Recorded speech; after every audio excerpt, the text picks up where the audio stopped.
We could have used nails and screws and that's it. But the secret to make them very solid, which is lapage glue, la colle lapage. Many different size, format, for different use. The glue is gonna add a lot of strength to your cabinets. Okay. So you gotta use these for your joints, your trims, everything you can.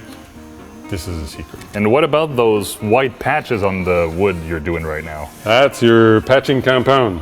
What we know is polyfila, different types on the market. It fills the imperfection when you made the cabinets. You know, either your joints are not quite tight, so you use a little bit of this, and for your nailing that you did for your trim, patching all these little holes is very easy with this thing. So this is like the cheating compound. Call it cheating, call it finishing. It's the secret to a good looking cabinet. All right, so what are you waiting for? Are you gonna finish this today or? That's gonna be your that's problem. that's not my job. mine. Okay, that's my job Can't now. do all the job. I know. Okay. Let's do this.